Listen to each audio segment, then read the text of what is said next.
হ্যাঁ, আজ আমি আপনাদের সাথে শেয়ার করব এমন এক পারফেক্ট রেসিপি যা আপনি আজই বানাবেন আর আজ থেকেই খাওয়া শুরু করতে পারবেন। একদম গড়ে থাকা উপকরণ দিয়ে সেই হারিয়ে যাওয়া স্বাদ পাবেন এই আচারে। চলুন দেরি না করে শুরু করা যাক। আসসালামু আলাইকুম। রোদে দেওয়ার নেই তো ভয়, আচারের স্বাদে হবে বিশ্বজয়। ভিডিওটি না টেনে সম্পূর্ণ দেখবেন, না হলে বুঝবেন না। আমগুলো ভালো করে খোসা ছাড়িয়ে নেব।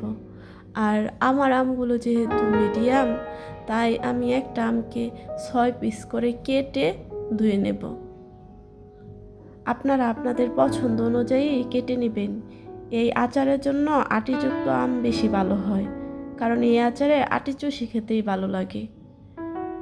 আর আমি একটু হালকা পাকা বা কালার চলে এসেছে এই পর্যায়ে আমগুলো আমি নিয়েছি, এর জন্য টেস্ট আরও ভালো হয়। আর আমি এই যে আপনাদের দেখাচ্ছি, এই সাইজে আমি আমগুলো কেটে নিয়েছি।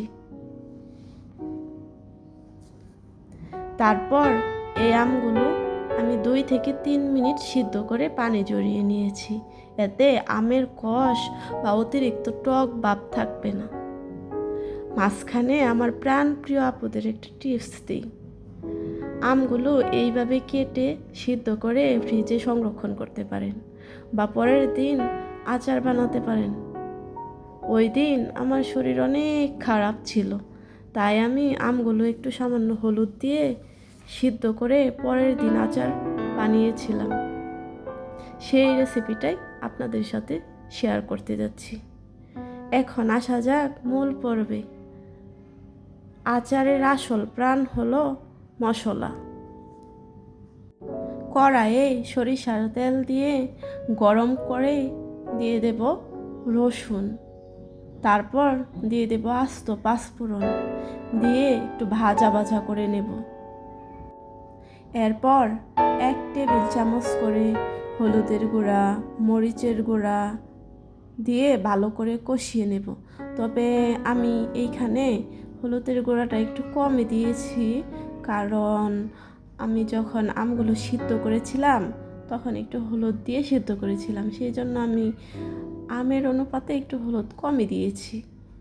আর এটা সাধারণত আমি দিয়েছি আমের কালারের জন্য।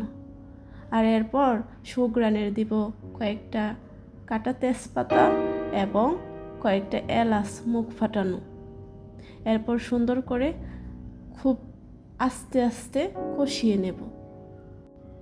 আর এখানে সব কিছুর টেস্ট আনার জন্য আমি হালকা পরিমাণ একটু লবণ দিয়েছি, তবে আপনারা এটা স্কিপ করতেও পারেন।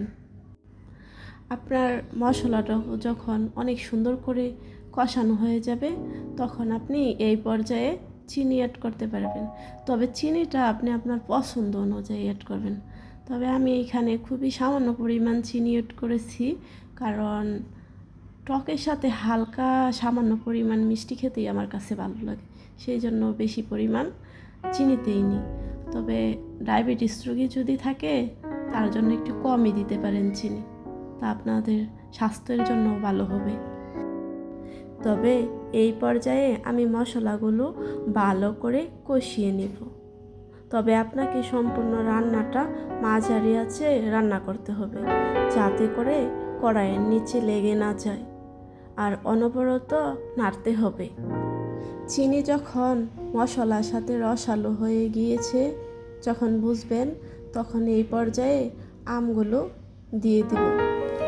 একদম হালকা আছে সময় নিয়ে রান্না করতে হবে। আবারও বলছি, না হলে কড়াইয়ের নিচে লেগে যাবে।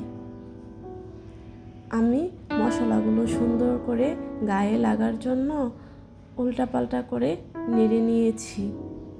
এখন এই পর্যায়ে আমি কিছু পাঁচফোড়নের গুঁড়া অ্যাড করব সুঘ্রাণের জন্য। চিনি এবং আমের পানি যখন শুকিয়ে আমের গায়ে মাখামাখা হয়ে আসবে, তখন কয়েকটা শুকনো মরিচ ডুমো করে দিয়ে দিয়েছি। আর উপরে আবার দিয়ে দেব সরিষার তেল, কারণ এর ফলে আপনার আচারটা সুন্দর সুঘ্রাণ হবে এবং দেখতেও সুন্দর লাগবে। ব্যাস, এই সুগন্ধটাই বলে দেবে আপনার আচার কতটা সুস্বাদু হয়েছে। রোদে দেওয়ার ঝামেলা ছাড়াই দেখেন এর কালার কত সুন্দর হয়েছে, দেখতেই কিন্তু লোভনীয় লাগছে। যে কোনো সাধারণ খাবারকে অসাধারণ করে তুলতে এই 1 চামচ আচারই যথেষ্ট। এই আচার আপনি খিচুড়ি, রুটি বা ভাতের সাথে তৃপ্তি করে খেতে পারেন, আর একবার বানিয়ে সারা বছর সংরক্ষণ করা যাবে। ভিডিওটি ভালো লাগলে লাইক দিবেন আর সাবস্ক্রাইব করে পাশেই থাকবেন। আল্লাহ হাফেজ।